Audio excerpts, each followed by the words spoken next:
என்ன கையில் இவ இவ்வளவு பிடிவாதமா பேசிட்டு போறா? என்ன பிரச்சனை வந்தாலும் என்னைக்காவது ஒரு நாள் 2 பேரும் சேர்ந்துருவாங்கங்கிற நம்பிக்கையோட வாழ்ந்துட்டு இருக்கேன்.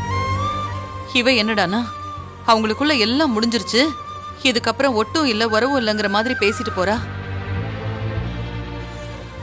இப்படியே பிரச்சனை வளர்ந்துகிட்டே போச்சுன்னா இதுக்கு என்னதான் முடிவு? அவளோட வாழ்க்கையும் அந்த குழந்தையோட எதிர்காலமும் என்ன ஆகுமோன்னு நினைக்கும் போது பயமா இருக்கு கையில். அத்தை, நீங்க நினைக்கிற மாதிரி எதுவும் நடக்காது. அவ ஏதோ கோவத்துல பேசிட்டு போறா, சரியாயிடும். கயல், நீ அவங்க வீட்டுக்கு போகும்போது விக்னேஷ் அங்க இல்ல. ஒரு வேளை அவர் இருந்திருந்தா கண்டிப்பா வரந்தா சொல்லியிருப்பாரு. அவங்க குழந்தைக்கு பேர் வைக்க போறங்கிற விஷயத்த சொன்னா ஒரு அப்பாவால எப்படி வராம இருக்க முடியும்? அந்த குழந்தை மேல இருக்கிற பாசத்துல ஈகோவை எல்லாம் தூக்கி போட்டுட்டு வரணும். நீ இந்த விஷயமா விக்னேஷ் கிட்ட பேசிதான் பாரேன்.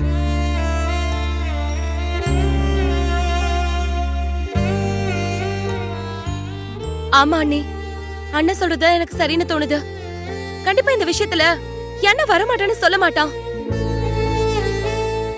ஏற்கனவே அவன் குழந்தைய பார்க்க வரலன்ற குற்ற உணர்ச்சி இருக்கிறதுனாலதான் அன்னைக்கு தேவி அண்ணியும் குழந்தையும் கூட்டு போக வந்தான்.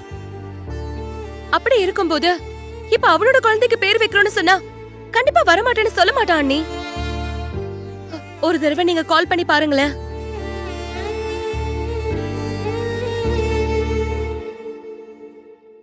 என்ன யோசிக்கிற?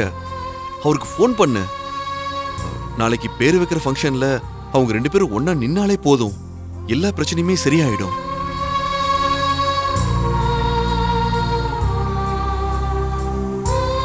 ஃபோன் பண்ணு.